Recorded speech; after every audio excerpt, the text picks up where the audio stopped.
So you remember we talked about bureaucracies and how they have regulatory power, the power to create and enforce laws, and how that kind of needs a check. Well, the Federal Appeals Court, one in each of those circuits that we saw in the previous map, have the power to regulate those bureaucracies. Furthermore, these appeals courts, one in each circuit, are the last stop, so to speak, on the way to the Supreme Court, whereas most Supreme Court decisions are not of original jurisdiction, rather on appeal. So this is the last stop before they get there. Now let's take a look at the Supreme Court. There's a few things more exciting to Mr. Fry than the Supreme Court. And some pretty interesting aspects of it are how justices are appointed. Let's start with the number of justices. Right now there are 9. We're used to having 9 justices. It doesn't have to be that way. It wasn't always that way. Congress is the body that gets to control what that number is. It makes sense that it's an odd number. It was at times as low as 6, and interestingly enough, under President Andrew Johnson, because Congress didn't like him and they wanted to be able to give him less power, when there were vacancies for him to fill, they went ahead and lowered the number of Supreme Court justices to 7 from 10 so that he wouldn't be able to appoint anyone. And then after he was no longer president and there was a new president in office, they could up that number again and basically get the people that they wanted on the bench. And here is the current bench. Name these VIPs.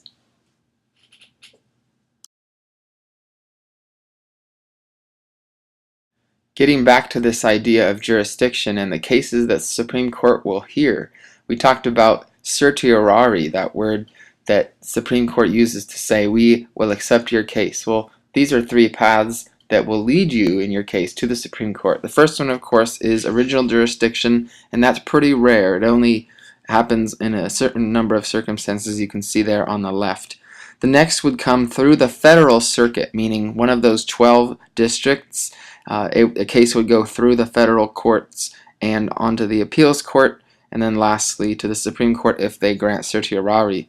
And lastly, the state courts. If you have a case that's going through a California court, for instance, and you've gone all the way up to the state Supreme Court and you still don't feel like you've been redressed and received what you were looking for legally, then you can appeal that at that point to the federal Supreme Court.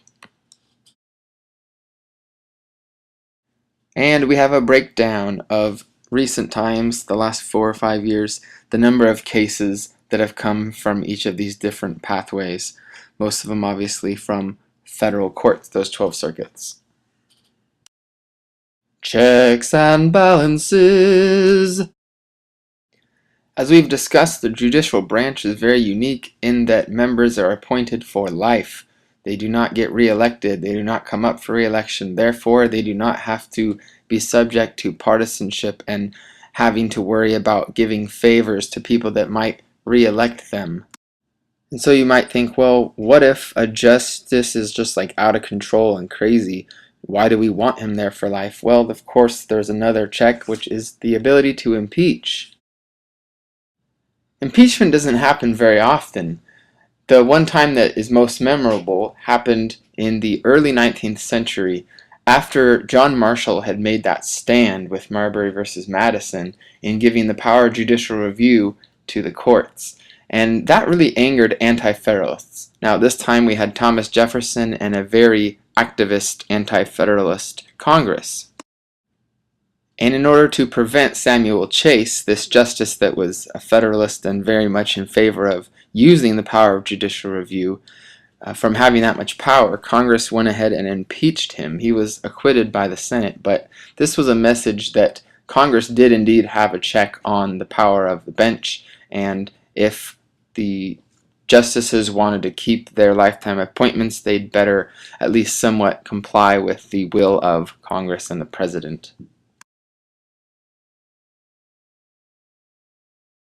The President also gets to appoint justices to the lower courts of the Federal Circuit, and that gives him a lot of power because there are many more opportunities for him to do so during his 4 or 8 years as President.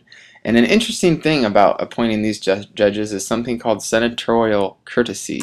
And this is where, before a president even suggests an appointment, he goes to the senator or senators for the state for whom that individual is from. So let's say you have someone that President Obama wants to appoint, and he's from North Dakota.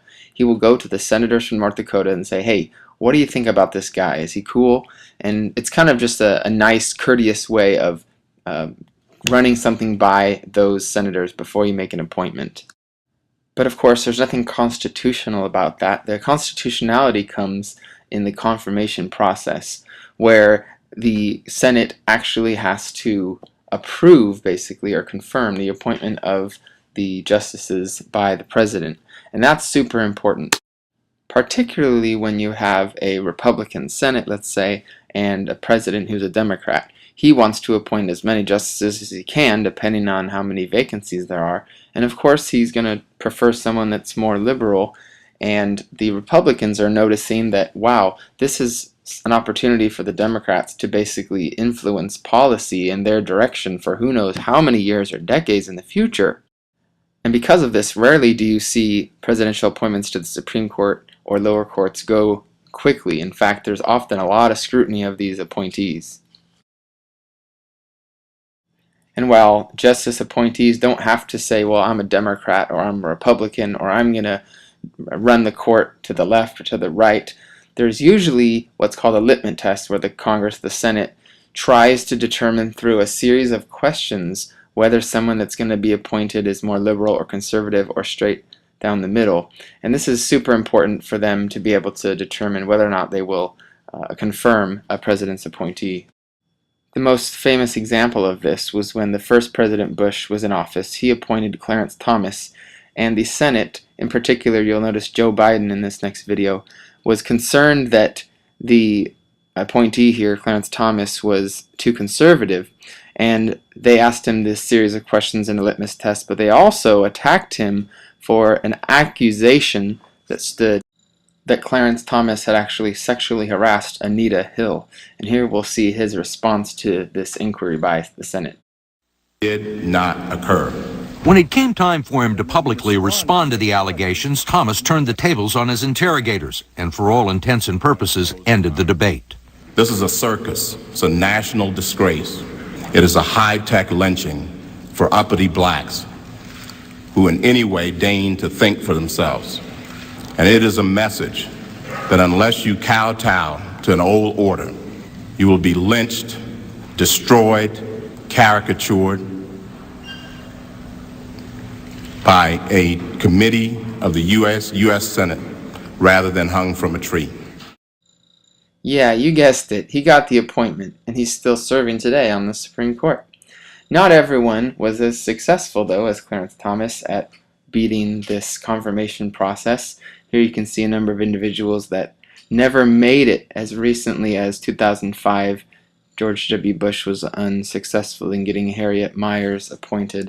She was actually rejected by Republicans and Democrats for lack of experience, having never even been a judge. The scrutiny of justices doesn't end once they're appointed. Now we can see that every time the Supreme Court makes a decision, it's scrutinized as being too conservative or too liberal. The latest, most popular one was the Affordable Care Act, or Obamacare decision, wherein most conservatives expected that Chief Justice Roberts would rule in their favor, and to their dismay, he actually justified or validated many aspects of Obamacare.